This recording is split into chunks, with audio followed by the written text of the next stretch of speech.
This is day 2. We're talking about parabolas again today. We'll finish the lesson. So we want to use the graph at the right to find the standard form of the equation for the parabola. So we notice that the vertex is at the origin. X equals 2 is our directrix, and -2 is our focal point. So we know that the vertex is at the origin. The focus is at -2, 0, so our HK is set, and we know that the C value has to be negative. X is 2 is our vertex, and our focal width has to be 4C. So if C is 2, then 4C is -8. So the focal width is 8, which means the distance from here to here should be 4. And from the focus to the other point on the parabola should also be 4. So we have a length of 8. And our model should be y squared equals 4c times x. So if our 4c is -8, then our equation is y squared is -8 times x. So that was fairly simple. In example 7, we want to complete the chart and sketch the parabola. So using our formula here, you see the h value is x plus 3. So our h value is -3. And the y value for k would be +2. That's going to tell us -3, 2 is our vertex point. -3, 2. So we could go over here, -3, 2. And put that as our vertex point. And if our 4C value is 8, then C is 2. So that's telling us that our directrix is going to be 2 units away from the vertex, and our focus is going to be 2 units away. So our C value is positive, and it's a y squared parabola, which means that our opening is going to be toward the right, and our focus point is going to be protected by that vertex. So vertex form, we're opening to the right, and our focus is going to be -1, 2. The directrix is at -5, and 8 units for the focal width would mean 4 up, 1, 2, 3, 4 up, and 1, 2, 3, 4 down. So a nice smooth parabola passing through those 2 points on the focal width with the focus protected and the directrix at -5. If we solved for x in vertex form, we would have 1/8 of y minus 2 quantity squared, and then we would subtract 3. So vertex form. Moving on to example 8, we want to use the sketch of the parabola to complete our chart. So it looks like our C value is 1, 2, 3. So if C is 3, we're opening down with a C value of -3, and our vertex is at 1, 2, with the focus at 1, -1, so the directrix has to be 3 units in the opposite direction. That's going to put us up here at +5. So 5, y equals 5. Would be the directrix. And remember the order, we have directrix, vertex, focus. So equally spaced away from our vertex. And what else do we need to have? So standard form is going to give us, this will be an x squared. So x minus our h value, x minus 1 squared. And the distance here, let's see, 4 times 3 is going to give us 12, but it's going to have to be -12 since it's a downward facing parabola. And then y minus 2. So h is 1 and k is 2. Solving for y would give us negative 1/12 times x minus 1 quantity squared, and then we would add 2 to give us that vertex form. For example 9, we're going to use the information in the table to sketch the parabola and then finish the chart.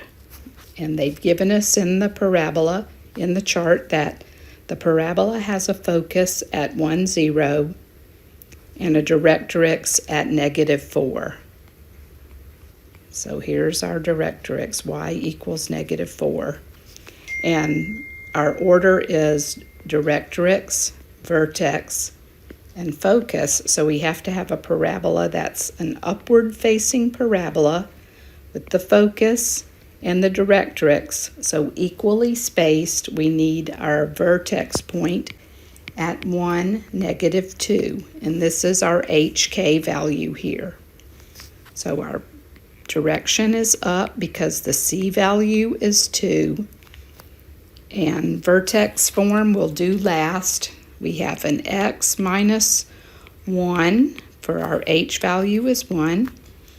And 4 times 2 is our 4C value, so that's 8.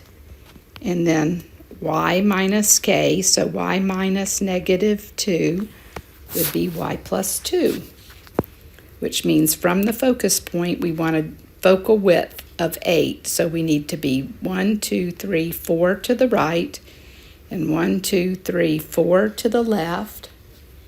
So through 5, 0 and -3, 0, we can sketch our parabola, a nice smooth curve, protecting the focus at 1, 0, and then solving for vertex form.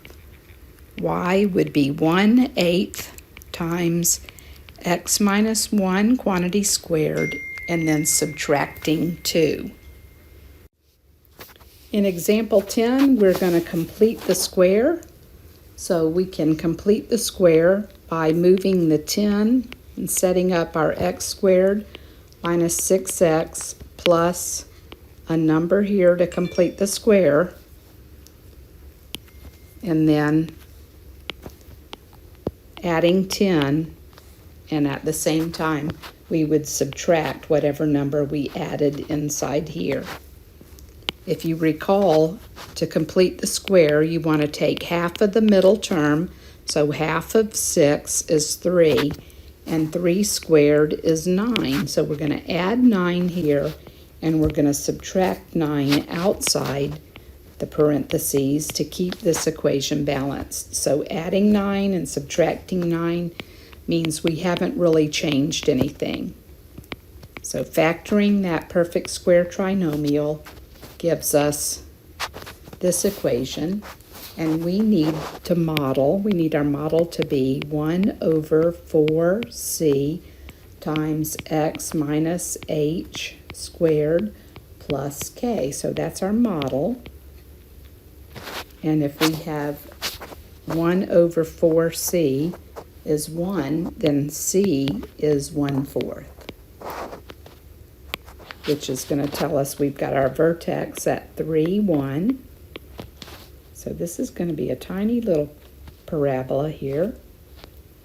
And our focal width is going to be, let's see, our focus is going to be 3, and we're going to add a quarter to 1. So 3 and 1 1/4. So it's really close.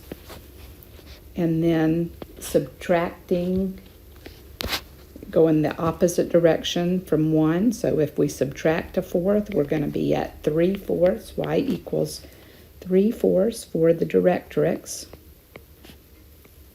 Would have been better to have a different size graph paper here.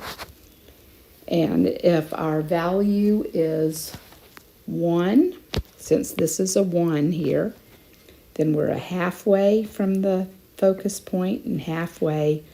So a skinny little parabola using completing the square technique. Then to finish our lesson, we have 2 application problems. In example 11, the main mirror in the Hubble telescope is parabolic. The focus of the parabola is 57.6 meters from the vertex. We want to find the equation of the parabola. So thinking about the model, we could say x squared is 4c times y. And the equation for the parabola would model x squared equals 4 times our c, and the focus is the c value, so 57 and 6/10 meters times y. So using your calculator, 4 times 57.6 gives us 230.4 times y. So the equation for the Hubble telescope mirror would be that equation. And then lastly, the cables of a suspension bridge are 50 feet above the roadbed at the ends of the bridge, and they're 10 feet above it in the center of the bridge. The roadbed is 200 feet long, which is shown over here, and vertical cables are spaced every 20 feet along the bridge. We want to find the length of the vertical cables. Okay, so that's going to take a little bit of work. So we know our x and our y. Here is 100 with 40 feet because I want to take 10 feet off here. And this would be negative 140 feet. So our x and our y is 100, 40. So we need to know 100 squared is 4c times 40, which is 10,000, is 160c. So our c value is 62.5, which gives us x squared is 4 times 62.5 y. So x squared is 250 times y.